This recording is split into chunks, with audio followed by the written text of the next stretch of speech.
Today we are going to talk about Africa's ballooning debt, which has hit over $2.14 trillion. And today my guest is a professor of finance, Professor Godfred Bokpin, for us to delve deeper into this topic. Later, we are going to look into the black paper that they have brought to bear. Prof, you're welcome on the show. Yeah, thank you for having me. Yeah. Okay, first off, how can these historical injustices be sorted out in the midst of addressing our economic challenges? Well, the starting point is to understand, have the right diagnosis of where we have come from. Largely what we are confronted with today in terms of the economic structure, debt crisis and all of that. You can trace that also to legacies related to colonization, because even though from the 60s, Africa broadly gained independence, the economic structure they left for us is essentially what we are practicing. So we can't expect what they designed and left for us simply to serve us because we are in charge now and all of that. So if you look at the economic structure, then again, even though we are making the case that yes, colonization probably is over, they are no longer here, but they are present through the structures that they have put in place that we are still practicing. And especially if you look at the new form of colonization, essentially through debt and trade diplomacy, we say in finance that the word bondage and bonds, as in issuing bonds, they are from the same family word. Okay, and the Bible is very clear.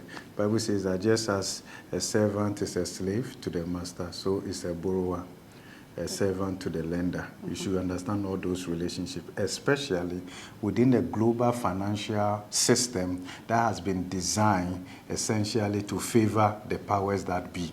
Okay, so within that context, we are truly servants to those who lend to us, and the form of the slavery that it takes has more to do with a higher interest payment that we have to pay for utilizing the same capital.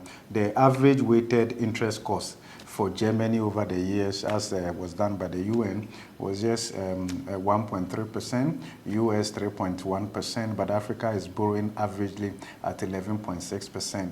So these are dollar denominated. So once you borrow at that expensive rate, or the cost is that high, if you are not investing them in the productive sectors of the economy, and especially the way Africa has utilized debt in terms of funding consumption, then there's no way you'll be able to create enough assets in your economy to be able to absorb those debts. So you just run into debt crisis. So there's one thing asking for debt cancellation. We've gone through that. I mean, in the early 2000s, HIPC, Multilateral Debt Relief Initiative, they just took a pen, cancelled our debt.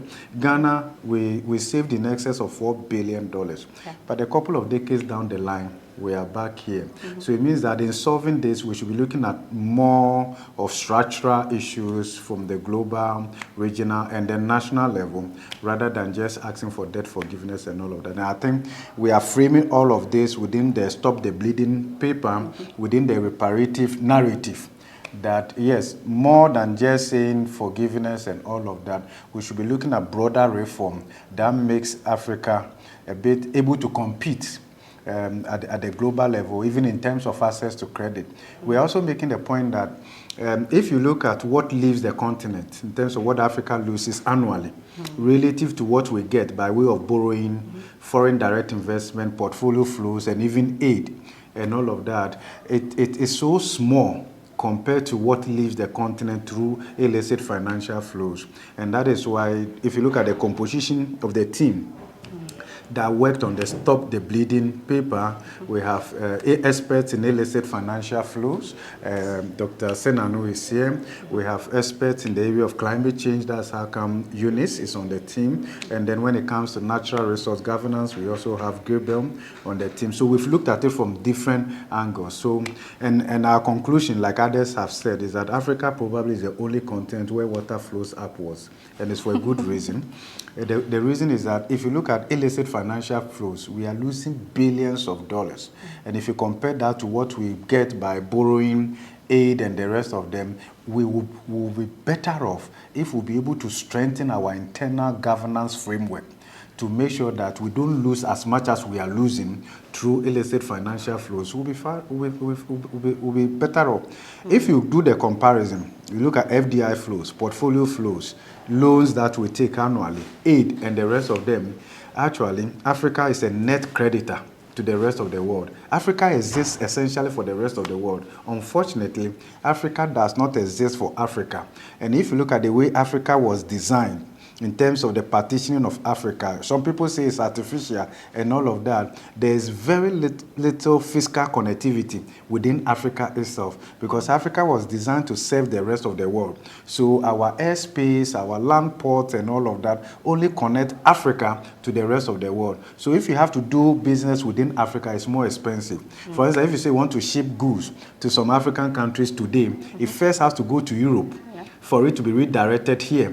And in fact, then it's easier to jump into the air and catch a flight and exit Africa to the rest of the world than Africa to Africa. Can you imagine, between Ghana and Benin, by air should take you less than 45 minutes, but it may take you a whole day if you leave Accra to get to Benin, because you have to do trotro in the air. You have to go to Lomé and go and wait for a couple of hours before you take another flight to Benin. Meanwhile, Accra, Benin direct should take you less than 45 minutes. So in your view, do you think Africa is yet to discover its true value? We don't know who we are. And that is why this conversation is very important. You simply just can't take over a system that some people spend centuries to design, to serve them. You simply just can't take it over and expect that it will suddenly serve your interests. We need a whole reconstruction, re-engineering, restructuring of our economy and the system that we have, and invest significantly in infrastructure. Unfortunately, at the African political leadership level, the conversation is not that strong. And even if it is, we don't have that will to back that, because the global political economy is very strong. We are here to navigate our way through. And then again, if you see internal conflicts within Africa, you can trace a bigger portion of that to colonial legacies. So even though these colonial masters have left, they are still with us. Then we have the new entrants, which is also creating different dynamics within the geopolitics. The new entrants are the likes of China, India, Russia, and the rest of them, who equally wants a part of this lady called Africa, and yet the African old boyfriend doesn't want to also leave. So the competition is keener. It's just Africa that is yet to discover who they are. So what alternative module do you think we can use in a bid to become self-reliant? I think that we need to internalize this engagement and awareness. That is very, very important. And that would also help us to deal with our own artificial kind of conflict that we get ourselves embroiled in, so that we'll be able to negotiate from position of strength if we're working as one. If we talk about US, it's several states together. So what is backing them is huge. Africa needs to unite, much more than when Nkrumah spoke about it so many decades ago. And then we'll be able to negotiate from position of strength. Then, more importantly, we have natural resources, but we are not benefiting from the natural resource the way we should, because of the weak natural resource governance and the weak fiscal regime that we have in them. What is ours? We must be able to utilize it, because that is our first mover advantage. And we have essentially allowed exploitation and so many. But more importantly, Africa was designed to produce raw materials.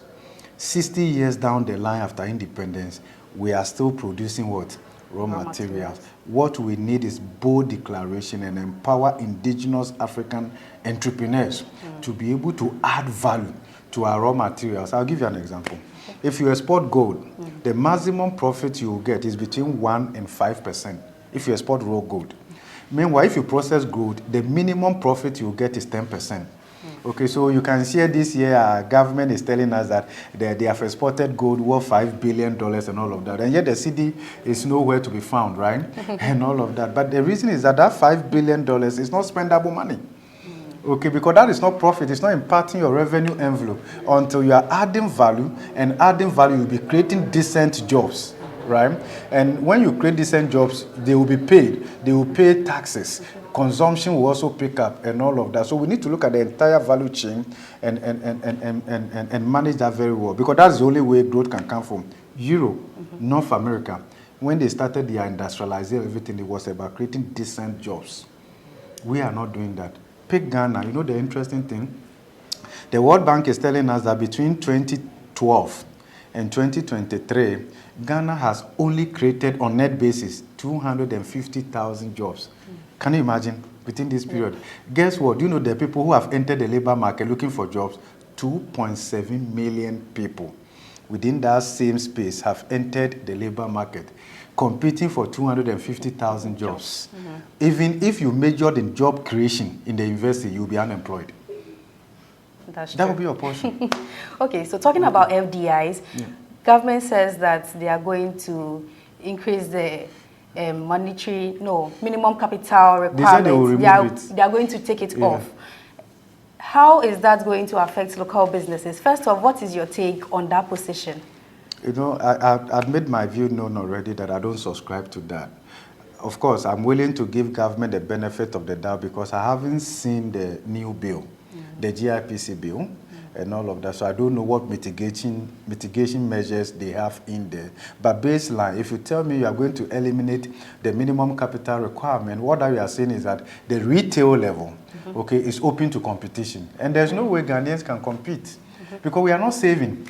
Okay, so what it means is that foreign capital will be treasured because they can just come in, enter the retail market, and compete our SMEs away. Certainly, there cannot be a future in that area. But remember, there are people who are lobbying to enter the retail market. There are people who are lobbying to enter our market. So we need to understand the dynamics and all of that. But I don't think that is the way to go.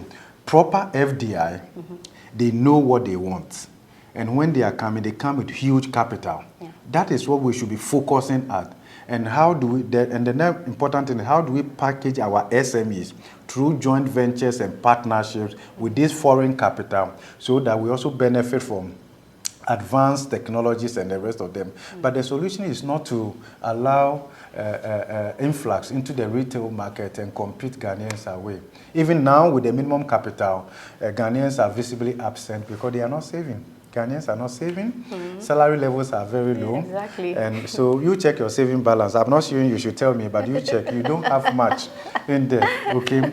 So, and it's very common all over the place. Look, any country that does not empower the citizens to save, that country is not accumulating capital. That country cannot finance its own development. And that is why every day, so our president will go to China, Japan, and go and tell to bring capital because we are not building capital here. So the limited economic opportunities we have, we can't take advantage of that. You tell me, which aspect of this Ghanaian economy are Ghanaians in charge? Maybe the corruption industry, yes, but real sector, we are absent. Banking, there's nothing Ghana about the Ghanaian banking industry. Check the top 10. How many of them are local banks and the rest of them? Right now, the Nigerians are taking over the financial space, right? They are the big regional banks, the Access Bank, the UBA, and the Zen. Tell me one indigenous Ghanaian bank that has gone beyond even Accra.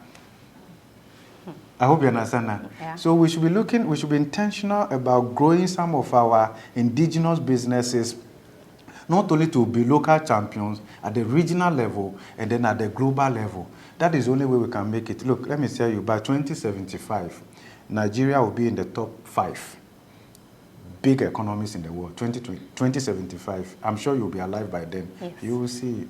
Okay, where would Ghana be? And the rest of them. I'm not saying that we should be competing with Nigeria, but we can tag along. And the rest of them, when we also empower our businesses to do well. Look at Singapore, a small country, not long ago from independence, were better than Singapore and Malaysia, but look at where they are today. And so we are saying that the way to develop, we know, we need to have the will, and we must be willing. We can only develop when politicians are willing to let others win. Okay. Should Ghana enter the capital market? Well, it has to be done phased out. I believe that without the capital market welcoming us, we are going to struggle. we are going to struggle with our debt management, because if you look at the bullet payment in 2027, 2028, without the capital market for refinancing, or what we call rollover, there is no way we'll be able to meet those obligations and also set aside sizable resources for development spending. So we need to enter the market. But I agree with government that we need to look at the domestic market first. I think they're looking at end of this year. Yeah. They're going to enter the domestic market, and then we begin to lengthen the maturity profile. And then maybe, hopefully, as the IMF, our headmaster, has instructed us, 2027, then we can also enter the international capital market. Okay. We are working with their timetable, not ours. So lastly, let's talk about the black paper, just a highlight, your highlight of the whole research that you conducted. Yeah, the highlight is that there is a strong link between the current debt crisis, economic crisis, to colonial legacies that we need to understand and then restructure. Otherwise, what will happen 10 years from now will not be different from what is happening right now, because the structure needs to be re-engineered. Then again, we looked at the black paper from economic point of view, and then we also look at natural resources. We also look at illicit financial flows. We looked at climate change. Then we looked at inequality, and then women empowerment within that space. And if you look at along all these channels, you can see colonial legacies. What it also means is that after we have taken over, we have not been conscious and deliberate about re-engineering our economic structure and all of that, and we are just playing along the rule books, and that is what has brought us here. We are happy with the black paper because we believe that there is a way out. It's not just diagnosis of what the issues are. There is a way out, and I believe that once we'll be able to work together and increase the advocacy, we should be able to come out of this. All right, thank you, Prof.